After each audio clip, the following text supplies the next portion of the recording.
Bien, hermanos, damos gracias a Dios esta tarde.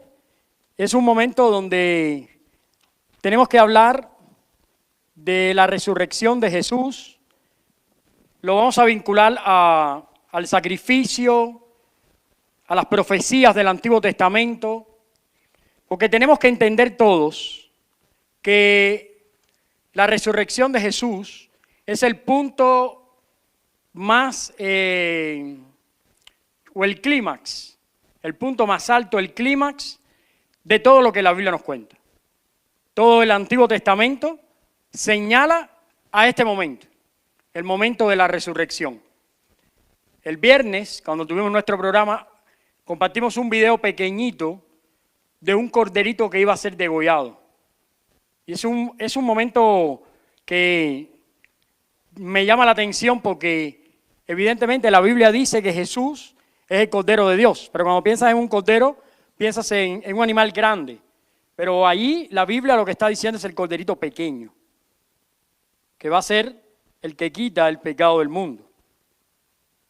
Exactamente de eso se trata toda la Biblia, del momento donde, por ejemplo, a los niños les enseñamos la creación, les enseñamos acerca de David, de Abraham, les enseñamos acerca de Moisés, les enseñamos acerca de Sansón. Y la manera en que nosotros enseñamos en nuestra iglesia es cómo Dios obró en la vida de estas personas. Porque nunca queremos darle la instrucción a nuestros niños de que la Biblia tiene héroes. No, o sea, Dios es la persona principal de la Biblia y fue trabajando en cada uno de los personajes de la Biblia. Ahora, todos estos están ahí en la Biblia porque sus vidas en aspectos diferentes señalan a que un día tenía que suceder esto, que hoy estamos celebrando. Por ejemplo, David fue un gran rey, pero no fue suficiente su reinado para terminar con el pecado de la humanidad. Se necesitó un rey perfecto. Por ejemplo, Elías, Eliseo, Natán, fueron profetas, que ellos trajeron el mensaje de Dios. Pero ese mensaje no fue traído suficientemente hasta que vino vivido en la persona de Jesús. Porque Jesús modeló para nosotros el mensaje y después murió y resucitó. Así que lo que ustedes aprenden en la Biblia y todo lo que está en la Biblia señala esto. Por eso el título de nuestro mensaje en esta tarde es que la resurrección de Jesús es nuestra prueba irrefutable de vida. Eso es lo que es la resurrección de Jesús. Si nosotros no tuviéramos la certeza, si no tuviéramos la convicción de que Cristo resucitó, nosotros no nos reuniéramos en una iglesia. Nosotros no nos reuniéramos ni compartiéramos este mensaje. Porque es un mensaje que ayuda, que edifica, que quizás soporta a algunos, está bien, pero no es la solución definitiva. Pero la resurrección de Jesús no es simplemente un mensaje que mejora al ser humano. La resurrección de Jesús es una transformación que va directa al corazón de la persona. Es la reforma, la transformación definitiva de la persona. Y usted lo puede ver, usted ve que una persona llega, una familia llega a la iglesia y poco a poco Dios los va encaminando, Dios los va haciendo crecer, Dios los va limpiando, los va edificando para que agraden su persona. Por eso nosotros en esta tarde queremos hablar de la resurrección de Jesús. Hay una enseñanza que quiero compartirle y es que la resurrección de Cristo es el centro de nuestra fe. Así como cuando decimos Cristo es el centro de todo, de nuestra vida, el mensaje de la Biblia, sabemos que Cristo es el centro por el hecho de que resucitó. En esta tarde yo quiero demostrar cómo la Biblia enfoca a Cristo como la primera persona y lo principal en todo. Por ejemplo, una cosa que resalta a nuestros ojos rápidamente cuando vemos el crecimiento de la iglesia primitiva es que la predicación de los apóstoles y de todos los primeros cristianos estaba enfocado totalmente en la resurrección de Jesús. Por ejemplo, si usted va a 1 Corintios 15, vamos a ir a la palabra, versículo 1 y 2, fíjense lo que Pablo dice, yo les estoy declarando el evangelio, por eso se los predico, porque yo lo recibí para que ustedes perseveren, por el cual asimismo si retienen esta palabra que les estoy predicando, serán salvos, si no, creyeron en vano. Y fíjense lo que sigue diciendo, porque primeramente, Cristo murió por nuestros pecados, fue sepultado, versículo 4, y después resucitó al tercer día. Eso que está diciendo Pablo ahí, también lo dice Pedro, y está como constante, pudiéramos hacer un estudio de esto, está como constante en toda la Biblia. En todo el Nuevo Testamento constantemente se habla de que el contenido de la predicación de los apóstoles es la resurrección de Jesús. También tenemos que entender que en la iglesia hablamos de diferentes doctrinas. Hablamos de doctrinas de devoción, hablamos de la doctrina de Dios, hablamos de todo tipo de doctrinas, pero la doctrina de la resurrección de Jesús es una de las doctrinas, o pudiéramos decir la doctrina principal de nuestra fe. No es innegociable, no podemos cambiarla. No hay manera de que nosotros podamos cambiar esta realidad. Por ejemplo, en Romanos 10:9 dice, si confesares con tu boca que Jesús es el Señor, creyeres en tu corazón que Dios le levantó de los muertos, serás salvo. O sea que eso es una doctrina medular, principal. Esa es la columna vertebral de todo el edificio, de todo el cuerpo, de todo lo que Dios hace. Nosotros, si no tenemos esperanza de que Cristo resucitó y nosotros vamos a resucitar también, no tiene sentido que nosotros tengamos creencia. No tiene sentido que nosotros dediquemos la vida a estas cosas. Ahora bien, lo importante es que mucha gente nos pregunta, ¿cómo ustedes los cristianos saben que realmente Cristo resucitó y que no es una mentira? ¿Cómo lo saben? ¿Cómo ustedes pueden estar seguros?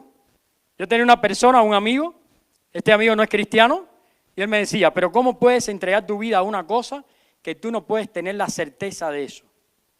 Le digo, yo tengo la certeza. Tengo la certeza porque la Biblia lo enseña. Cuando nosotros vamos a la Biblia, nosotros podemos comprobar en la Biblia que Jesús resucitó. Es una confirmación. Hay mucha gente en la Biblia que dice, yo lo vi, yo estuve, yo lo palpé, yo soy testigo. ¿Saben lo que es un testigo?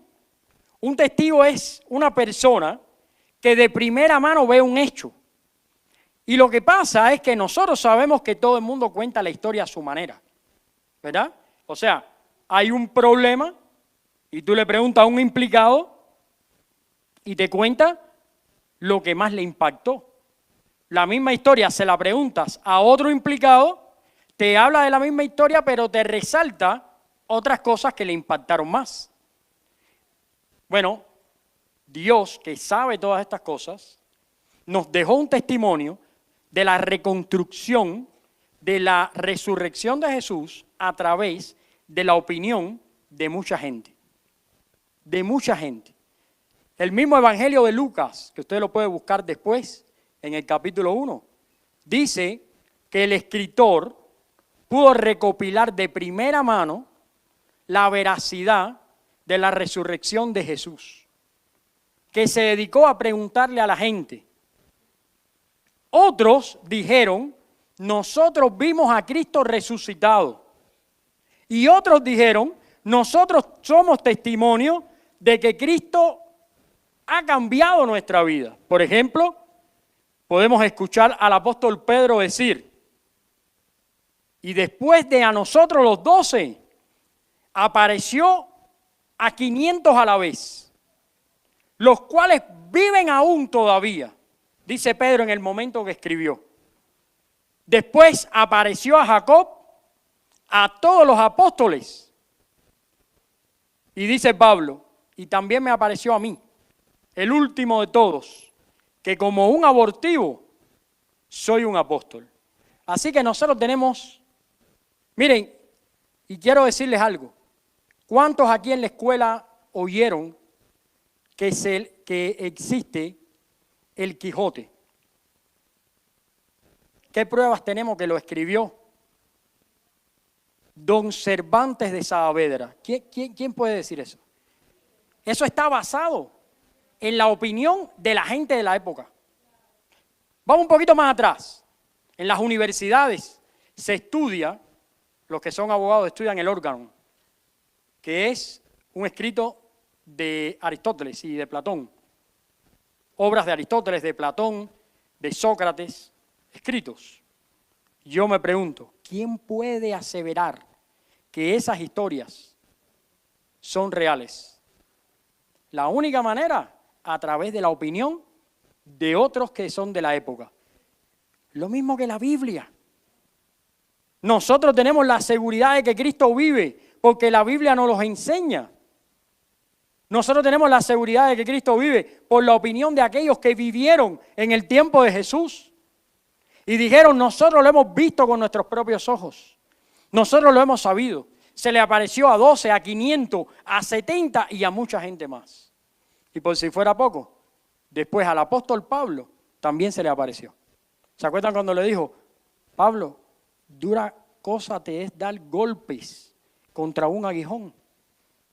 ¿Por qué me persigues? Y Pablo dijo, ¿quién eres, Señor? Yo soy Jesús, a quien tú persigues. Cayó como muerto. ¿Por qué razón? Porque Jesús vive, porque Jesús es verdad. Hay otra evidencia que nosotros no podemos olvidar, que es una evidencia que distingue a nuestra fe de todas las demás en el mundo, porque nosotros tenemos punto de contacto con dos grandes religiones en el mundo. El mundo, aparte de ser súper religioso, hay tres grandes religiones monoteístas. ¿Qué significa? Tres grandes religiones que adoran a un solo Dios. Están los musulmanes, está el judaísmo y ¿cuál más? Y el cristianismo. Ahora, ¿nos distinguimos de ellos en qué? Bueno, si eres musulmán, una vez en tu vida tienes que ir a Arabia y visitar la Meca. Y vas a ir allí a la tumba ¿de quién? Del profeta Mahoma. Y ahí está enterrado. Y ahí están sus huesos. Pero nosotros sabemos que Cristo vive. Nosotros sabemos que Cristo es el Señor. Nosotros sabemos que la tumba estaba vacía.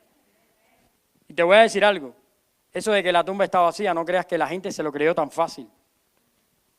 Hubo gente que dijo, nah, eso fue una trampa. Pero ¿sabes qué?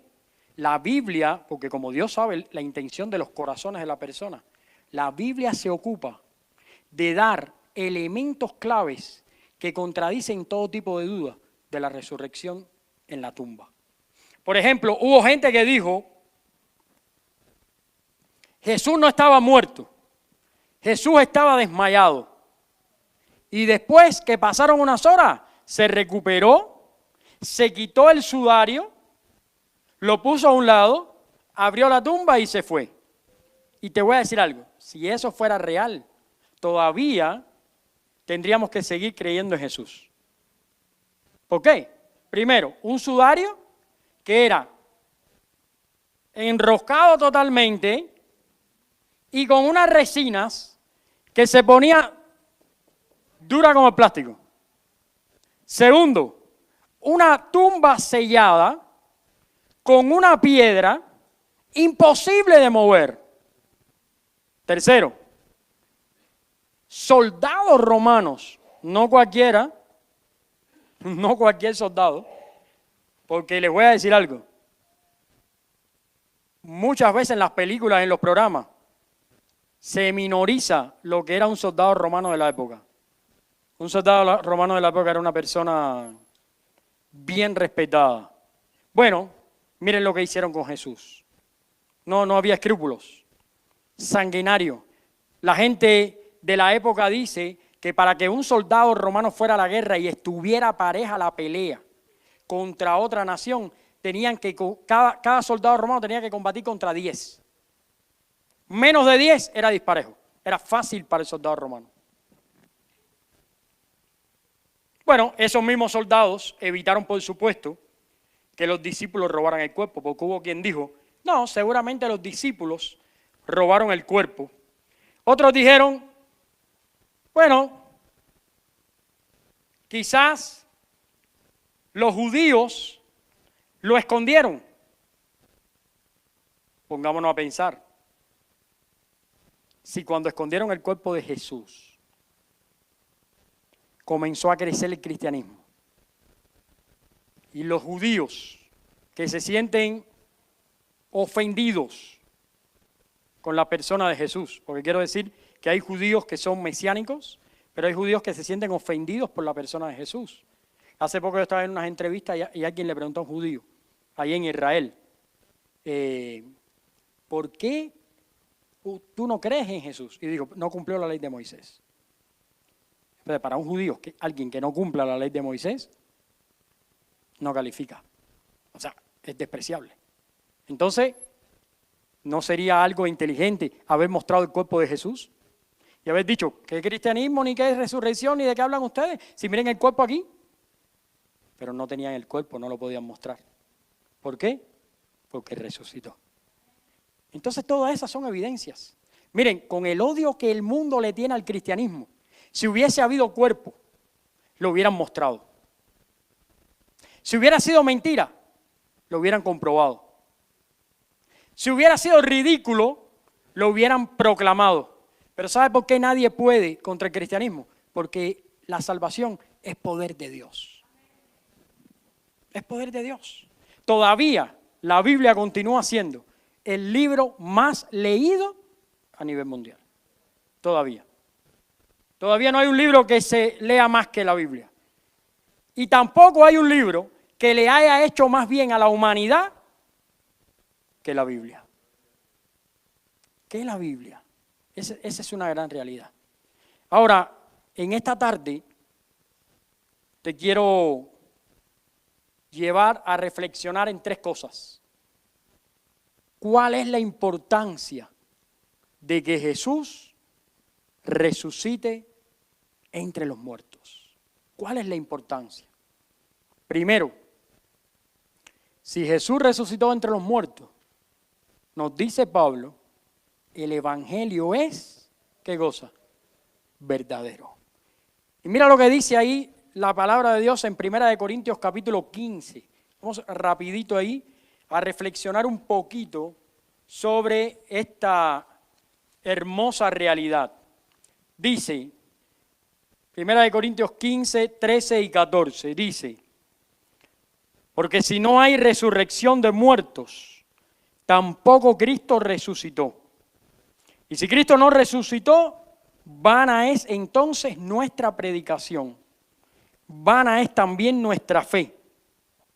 Y somos hallados falsos testigos ¿de quién? De Dios. ¿Cuál es la palabra que más se repite? Vana. ¿Sabes lo que significa en griego? Significa, si la resurrección no es verdad, entonces nuestra fe es hueca, vacía, inflada, no tiene contenido, no existe. Eso dice el apóstol Pablo. La resurrección es una gran verdad. Primero creemos en el testimonio de aquellos que vivieron junto a Jesús. Creemos también en el propósito de Dios al compartir el evangelio. ¿Saben qué es el evangelio? Sí, pero esa es la definición. Pero el evangelio es otra cosa que buenas nuevas.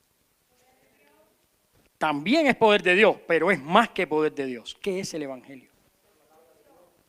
Palabra de Dios es el evangelio, pero ¿qué es el evangelio? ¿Sabes qué es el evangelio? El evangelio es Cristo. ¿Sabes por qué? Porque Cristo es el que transforma. Porque tú puedes conocer las palabras, tú puedes escuchar el mensaje. Las iglesias se han cansado de hablar de que es buenas nuevas, que es mensaje, que es poder. Pero el evangelio es Cristo.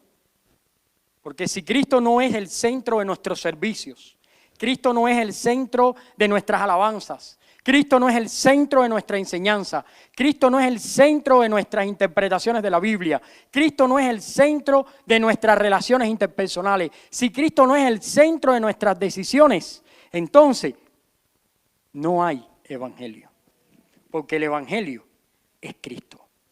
Por eso a la iglesia le haría bien mover su fe de esos conceptos a una relación con Jesús. Porque muchas veces la predicación del evangelio que tenemos es una predicación que se basa en el concepto de que es poder de Dios y que es buenas nuevas. Pero el evangelio tiene un contenido que comienza con un Dios soberano que quiere en su soberanía traer criaturas a su seno. Decidió, porque quiso, traer criaturas a su seno y para eso ofreció soberanamente arrepentimiento y fe a ciertas criaturas. Y esas criaturas, a través del arrepentimiento y la fe, reciben también perdón de Dios. Y además de recibir perdón, reciben justificación, reciben adopción, reciben salvación, reciben glorificación. Porque ¿sabes dónde quiere Dios a sus criaturas? En su presencia. Ese es el evangelio. No hay evangelio sin Cristo. No hay Cristo sin arrepentimiento. No hay arrepentimiento sin soberanía de Dios. No hay soberanía de Dios sin un Dios bíblico. Por eso mucha gente está en una iglesia por años y no logra experimentar una transformación. No pueden saber cómo Dios ha transformado sus vidas. Se necesita el arrepentimiento para que Cristo obre en nuestra vida. ¿Y sabes qué es el arrepentimiento? El arrepentimiento no es un remordimiento. Porque muchas veces, en vez de tener arrepentimiento, lo que tenemos es remordimiento. No, el pastor dijo que yo tenía que hacer diferente, lo voy a hacer diferente. No, ese no es arrepentimiento. Ese es remordimiento. Ese es porque lo oíste de mí, lo quieres hacer.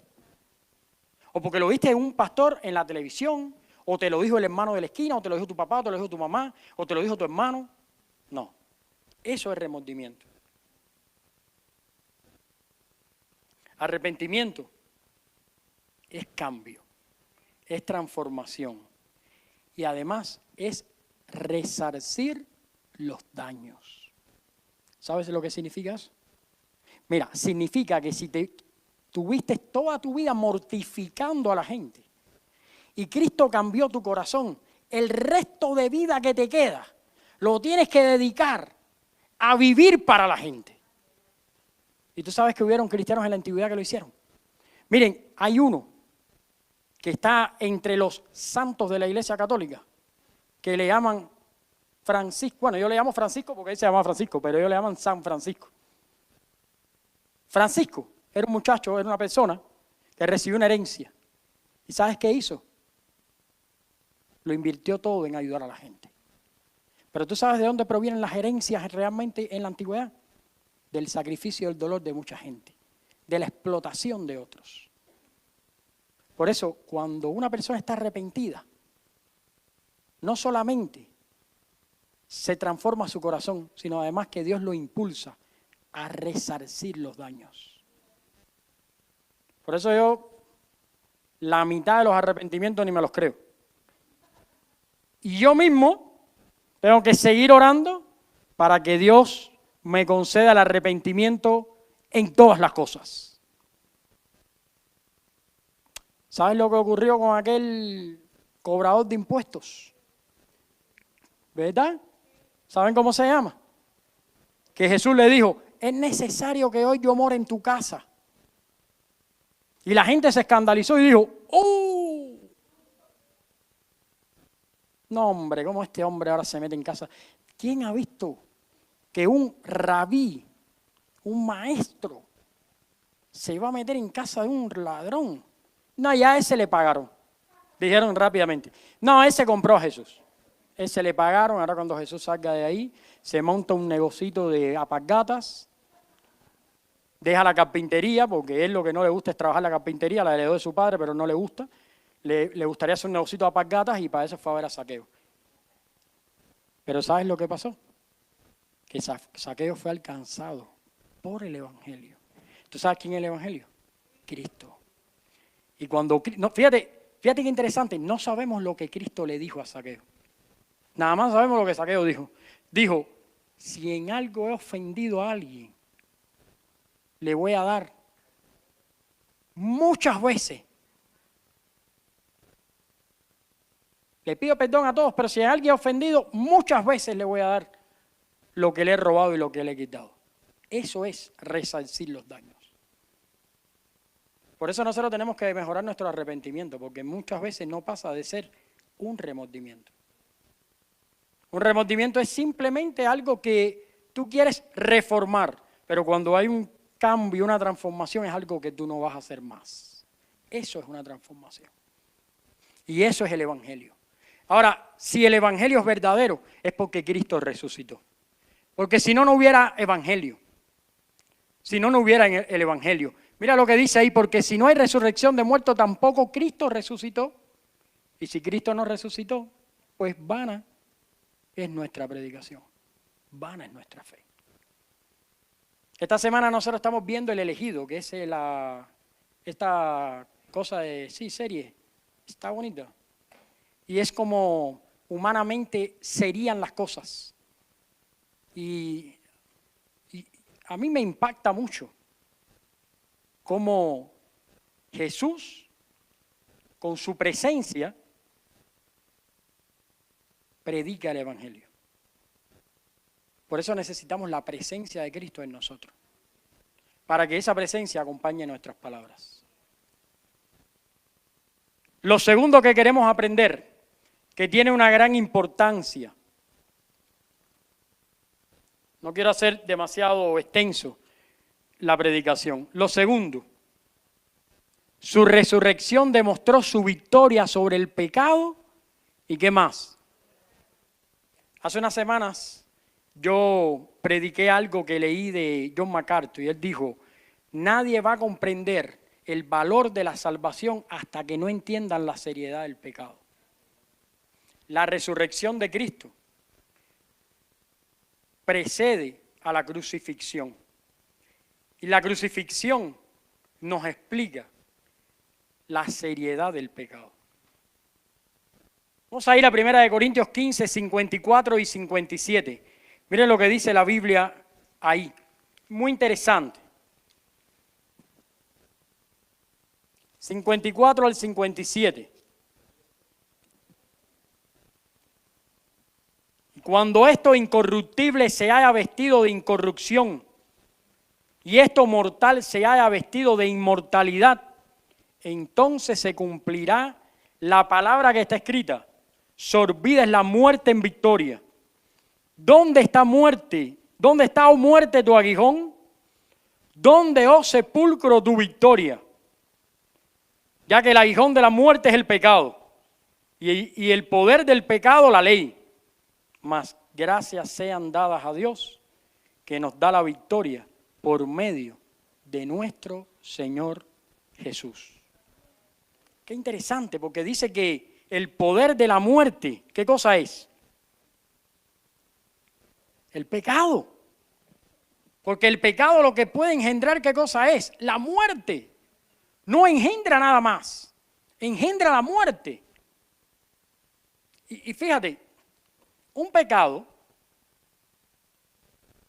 da a luz, ¿qué cosa? Otro pecado. Muchas veces nosotros queremos resolver las cosas. Esa es como la mentira. Mira, tú empiezas diciendo, bueno, ayer hice un negocio y gané $10,000. Que quieres impresionar a la gente. Tú no tienes un peso, pero bueno, $10,000. Un ejemplo. A partir de ahí, la gente dice, ¿en qué lo invertiste? No, compré tal cosa. Ahí viene la segunda mentira. Préstamelo. No, lo tiene mi primo. Me compré un carro, préstamelo, lo tiene mi primo. 3 mentiras. ¿Dónde vive tu primo? Mi primo vive en California. 4 mentiras. Un día, estamos en California, vamos a ir a la casa de tu primo. Se mudó para Boston. Y así, una mentira engendra otra mentira. Un pecado engendra otro pecado. Un maltrato hoy, un sufrimiento mañana, una herida, una raíz de amargura, odio perpetuo, y lo colaste en tu familia. Así funciona. ¿No tienes otro camino? ¿Te portaste mal hoy? ¿Heriste a una persona? ¿Se convirtió en una raíz de amargura? ¿Se lo traspasó a tus hijos? ¿Tus hijos crecieron con mala opinión tuya? Ellos van a tener el mismo matrimonio. Así funciona, es una cadena. ¿Sabes por qué? Porque es una cadena de pecado. Porque un pecado hay que romperlo con Cristo, con el Evangelio. Es la única forma. Necesitamos la victoria sobre el pecado, que no la podemos conseguir nosotros, que la tiene Cristo.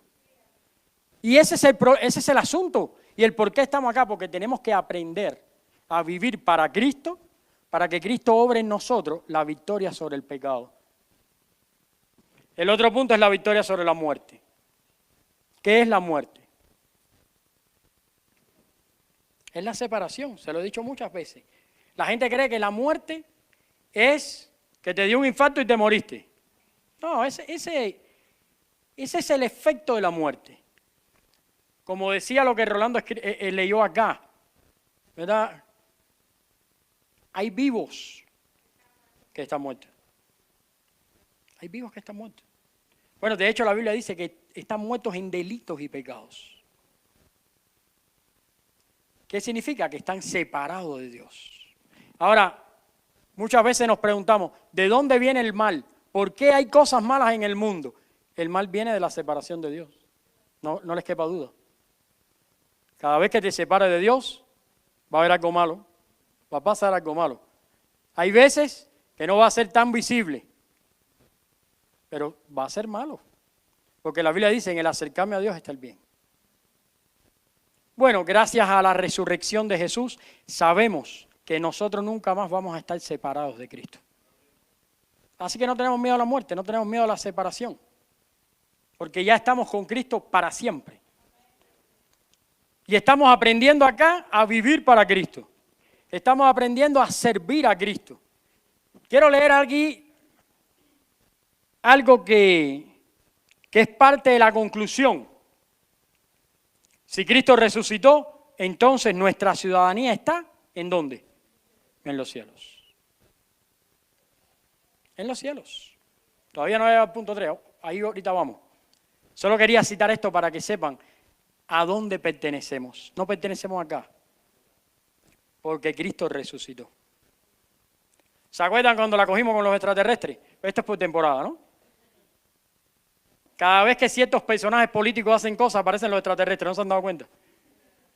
Empiezan los extraterrestres a dar vueltas por el país y por la zona.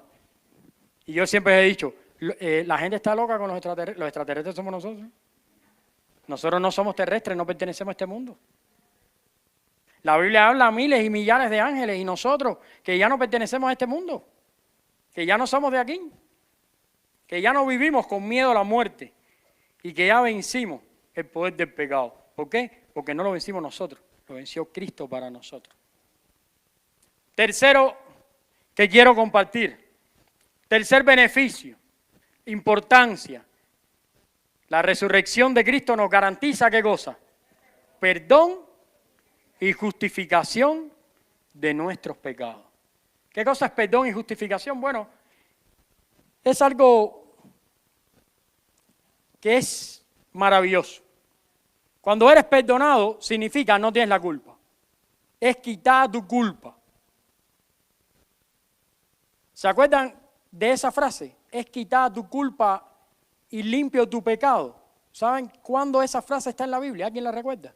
¿Alguien la leyó alguna vez? Isaías capítulo 6. Cuando un serafín viene y pone un carbón encendido en la boca de Isaías. Porque Isaías está en la presencia de Dios y dice, ay de mí que yo soy un hombre impuro. Pertenezco a un pueblo que es de labios impuros. Mis ojos han visto al rey. Estoy muerto. Entonces vino volando un serafín y puso un carbón encendido en su boca y le dijo, es limpiada tu culpa. Es perdonado tu pecado, es limpiada tu culpa. O sea, ya no tenemos la culpa. Esa culpa que antes teníamos de ofender a Dios, no la tenemos. Cristo la limpió. Cristo la quitó. Lo triste es que mucha gente vive con la culpa o traumatizado por la culpa. Por ejemplo, hay gente que piensa, gente cristiana que piensa que en la vida le ha ido mal por la familia de la que procede.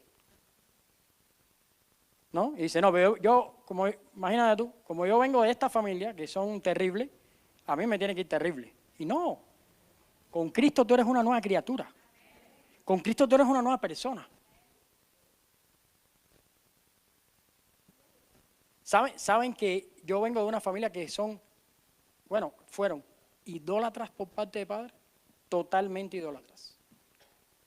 Vinculados inclusive a religiones extremadamente satánicas. Antes de ser cristiano participé en cosas horribles.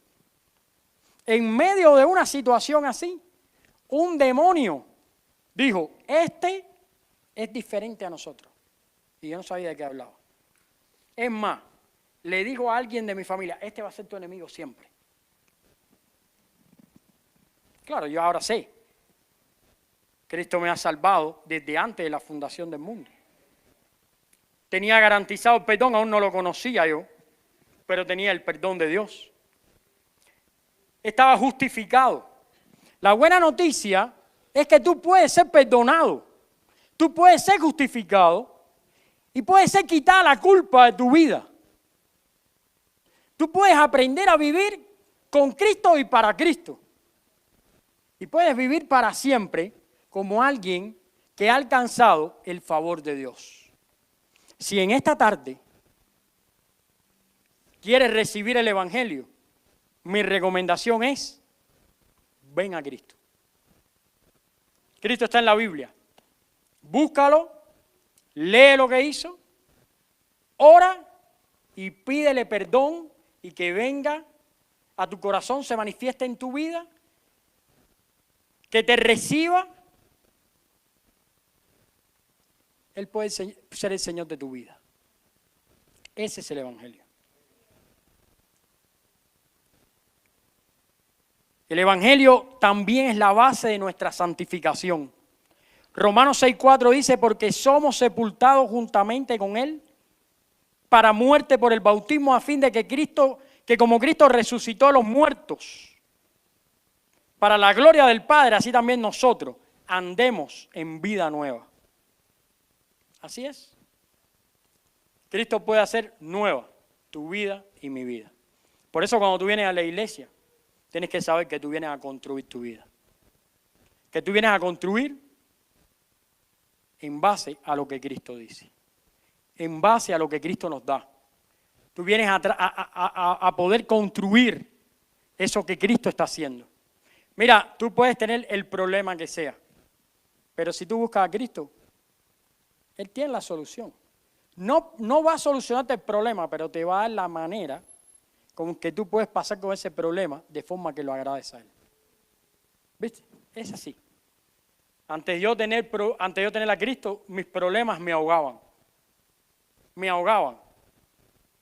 Yo una vez tuve una relación donde probablemente eso iba a transformar mi vida para siempre. Porque esa relación, la persona que andaba conmigo, me dio un cuchillo para que matara a una persona. Y mi mamá le dijo, y el día que él esté preso, ¿tú lo vas a atender? Digo, no, eso es un problema de él. Ese día yo me di cuenta que estaba viviendo en una esfera diferente a los demás. Pero cuando recibí a Cristo, cuando Cristo vino a mi vida, cuando Cristo me hizo un siervo de Él, cuando Cristo cambió y destruyó mi egoísmo, cambió mi corazón, me sometió a su palabra, a partir de ese momento, yo puedo tener cualquier problema. Y cuando ya no pueda con Él, se lo doy a Jesús. Señor, aquí tienes el problema en tus manos, no tengo solución. ¿Sabes cuántos problemas ha solucionado Cristo en mi nombre? ¿Sabes cuántas batallas ha peleado por mí? Atrévete a hacer lo mismo un día como hoy. A poner tu vida en las manos de Cristo, que pelee tus batallas. Pídele que tome las decisiones de tu vida. Pídele que Él haga la obra. Déjalo obrar y vas a ver lo que significa ser un hijo de Dios. Quiero concluir. Y quiero concluir leyendo estas cosas que creo que son muy importantes. La primera es que la resurrección es parte del estado de exaltación de Jesucristo. Jesús fue exaltado luego de ser humillado. El que quiera ser grande en el reino de los cielos debe ser primero un servidor. Mira, conozco muchos esposos que les encanta que las esposas le obedezcan. Y todos no pueden tener una esposa como la mía.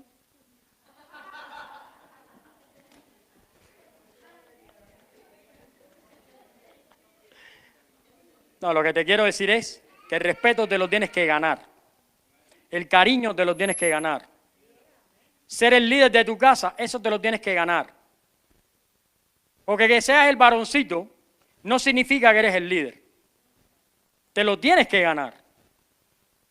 Tienes que ser el líder no solamente para decir lo que hay que comer, cómo se tiene que vestir la gente, a dónde se puede salir y lo que se puede gastar. Tienes también que ser el líder para llamar a orar. Tienes que ser el líder para aconsejar. Tienes que ser el líder para vivir para Dios. Para eso tienes que ser también el líder. Y cuando eso hagas, te vas a ganar el respeto, te vas a ganar el amor, las cosas van a funcionar. Si tú quieres pasarla mal, enfréntate a tus hijos. En cuanto tengan una edad compleja, ya la vas a pasar mal. Pero si te ocupas en ganarte el respeto, las cosas son diferentes. ¿Sabes que en una época me enfrentaba a Josué? Porque quería que Josué hiciera lo que yo estaba diciendo. ¿Y sabes cómo era? Imposible. Es un varón, es hombre, se sentía atacado, respondía fuertemente. Pero comencé a orar con él, a convertirme en su amigo, a convertirme en su compañero. Ustedes no tienen idea de las cosas que hablo con Josué, o sea, no tienen ni idea. Es como si fuera, soy su papá y su amigo, las dos cosas, porque no soy el amigo dejando de ser su papá. Ese es un error. No, yo soy su papá y soy su amigo. Es increíble. Me ha ido bien, gracias a Dios. Y quiero que lo hagas también. Quiero que lo hagas también porque te va a funcionar. Quiero que lo hagas también. Si tienes una niña, conviértete en su mamá y su papá y en su amiga. Para que tú veas crecer a tu familia. Jesús fue exaltado luego de ser humillado. Así también lo es con nosotros. El que quiera ser grande en el reino de los cielos debe ser primero un servidor. Lucas 14:11 dice, porque cualquiera que se enaltece será humillado, y el que se humilla será enaltecido. Y tú te puedes preguntar en esta tarde, ¿qué tiene que ver esto con el Evangelio? Tiene todo que ver. Porque todo el Evangelio se trata de la humillación de Cristo para la exaltación de Cristo. De eso se trata. Porque Cristo se humilló. Todo el mundo dice, Cristo se humilló en la cruz. No, espérate. Cristo se humilló desde que nació.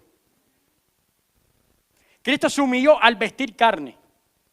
Cristo se humilló al sujetarse a sus padres. Cristo se humilló al sujetarse a su pueblo. Cristo se humilló al hacer la voluntad de sus padres.